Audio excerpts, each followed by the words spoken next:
Assalamualaikum warahmatullahi wabarakatuh. Saya Errol Aknan dari Prodi PSP. NIM S409201921007.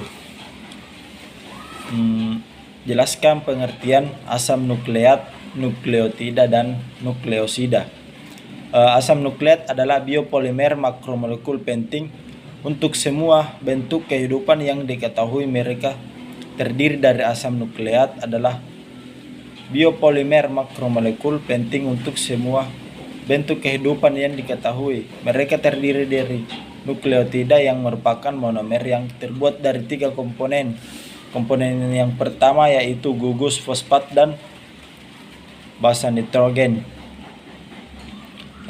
Pengertian nukleotida. Nukleotida memiliki 3 karakteristik komponen yaitu basa nitrogen heterospilik, gula pentosa, dan gugus fosfat. Molekul nukleotida yang gugus fosfatnya mengalami hidrolisis dinamakan dengan nukleosida. Selanjutnya, pengertian nukleosida. Nukleosida merupakan sebutan untuk bagian dari nukleotida tanpa gugus fosfat. Dengan demikian, nukleosida tersusun dari gula ribosa atau deoksiribosa dan basa nitrogen. Nukleosida merupakan kerangka dasar bagi terbentuknya. 2. Jelaskan metabolisme, anabolisme, dan katabolisme. Jadi, katabolisme tubuh merupakan proses kimia yang terjadi di dalam sel tubuh untuk mengubah makanan dan minuman yang dikonsumsi sebagai energi.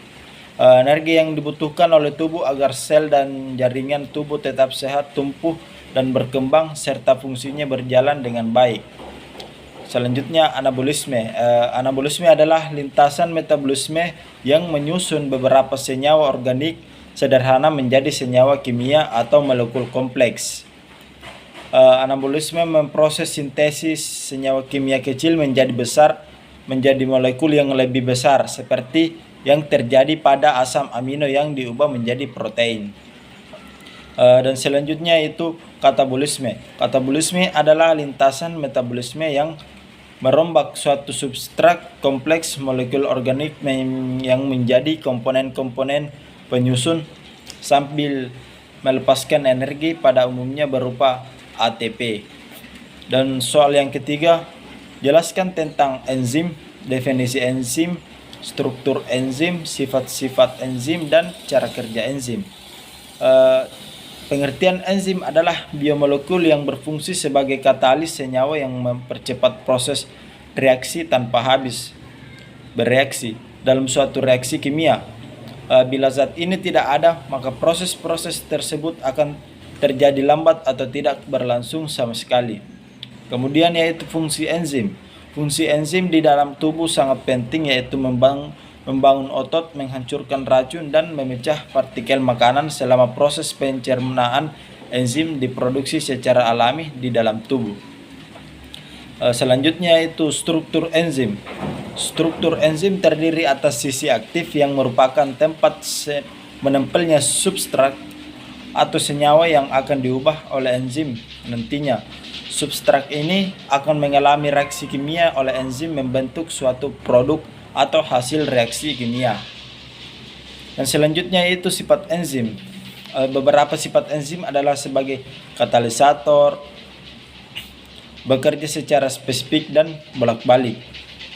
Dan selanjutnya itu bersifat protein dan termolabil koloid, dibutuhkan dalam jumlah sedikit, menurunkan energi aktivitas, juga tidak menurunkan arah reaksi. Dan yang selanjutnya itu cara kerja enzim. Cara kerja enzim yaitu bereaksi dengan molekul substrat guna menghasilkan senyawa melalui reaksi kimia organik yang memerlukan energi aktivitasi lebih rendah, sehingga akan mempercepat reaksi kimia, karena reaksi kimia dengan energi aktivitas yang lebih tinggi memerlukan waktu yang lebih lama. Sekian dan terima kasih.